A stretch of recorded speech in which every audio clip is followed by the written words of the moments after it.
Namaskaram, Sadhguru. So, I have a childhood friend. She grew up in a very uneasy family environment because her parents had a very strained relationship, due to which she grew up amongst constant fights with lack of love. So, across the years, I've seen her grow up as a person who's become very reserved. She does not believe in love, she doesn't believe in the power of relationships.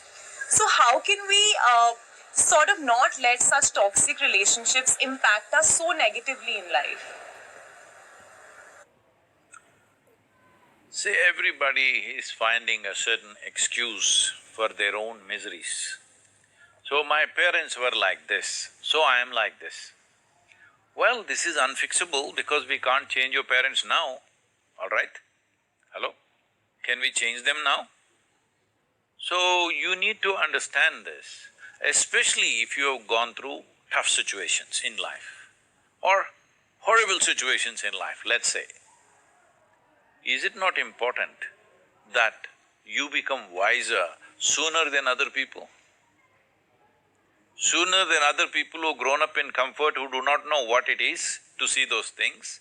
Is it not very important that you should become wiser? No, instead you choose that you also become miserable because they were miserable people.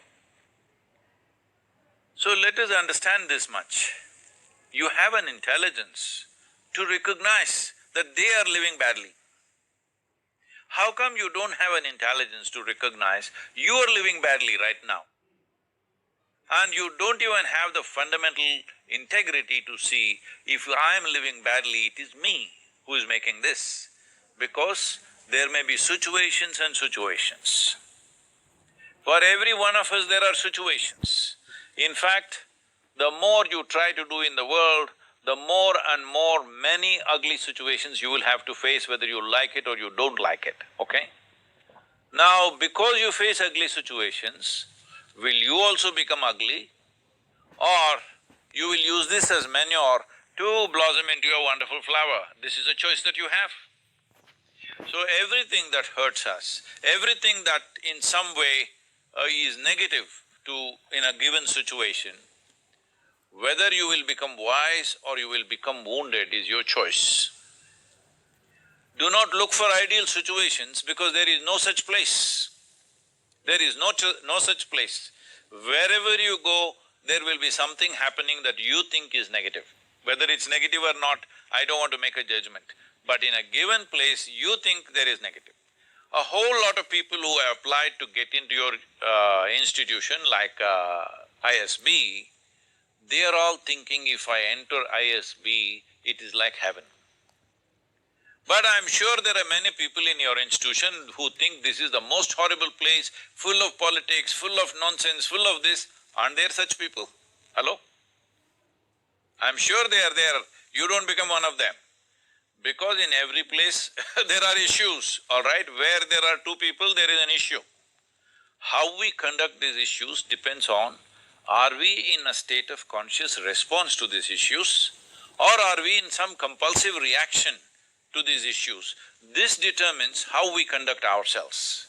So, whatever happened in your early age, this has become a syndrome all over the world because they've all read a little bit of Freud, little bit of Maslow, little bit of all this European psychiatric stuff. And everybody is a psychiatrist. Because my parents were like this, I am like this. Come on, huh?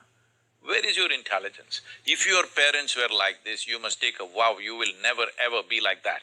Hello? Yes or no? If your parents lived so badly, if it is true, I don't even know whether they lived badly or not. This is her perception of it, all right? We do not know how they lived, but going by her words, assuming it is true, if they lived badly, is it not your business to see never ever you commit such mistakes as they're committing in their lives? Is this not what human intelligence capable of? Or human intelligence is like, they study rats and make all kinds of conclusions about human beings today.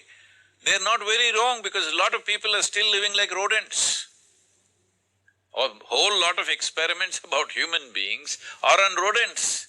Be looking at the behavior of the rodents, people say, oh, human beings like this, like this. Is it not a sad story? Being the most evolved creature on this planet, I want you to understand, for you to come to this level of intelligence, it's taken millions of years of work, of evolution, to get you here, to the peak of evolution on this planet. So being the peak of evolution, are we displaying that we are at the top of the world? Are we? No, we want to sit on somebody else's head and think top of the world. No, we are already top of the world as human beings, isn't it so? But look at the way we are behaving, all the time complaining about something or the other. Let us understand this. What the world throws at us is not necessarily your choice. But what you make out of it is entirely your choice. Yes? What you make out of it is entirely your choice. Your experience of life, this much you must come to every one of you young people. If you want your potential to open up in the world, one important thing that you must fix in your life is your experience of life, either peacefulness or agitation, either joy or misery, blissfulness or suffering, whatever it is, your experience is entirely made by you. Other people are doing what they want, their drama they're conducting. It is your reaction to that which is causing these experiences to you. Right now, if I abuse you, I won't, I'm just telling you, Mrudu. Suppose I abuse you, the abuse is in my mouth. It is not a bullet, it doesn't come and hit you, but it's your reaction which causes the suffering, isn't it? Suppose I abuse you nicely in Tamil language or Telugu or Kannada, this guy will understand that's a problem. But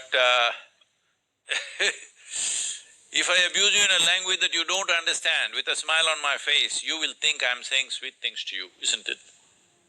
And you'll respond nicely to me. So I'm telling you, your experience of what is happening with you right now is 100% determined by you. Human experience happens from within, not from outside. Outside influences are there. How far we allow them to affect us, unless they're physical situations. You're in a war zone, somebody is shooting at you, that's a different matter, all right? That needs to be dealt with in a different way. Even there, a conscious response will give you better chance of survival than wild reactions.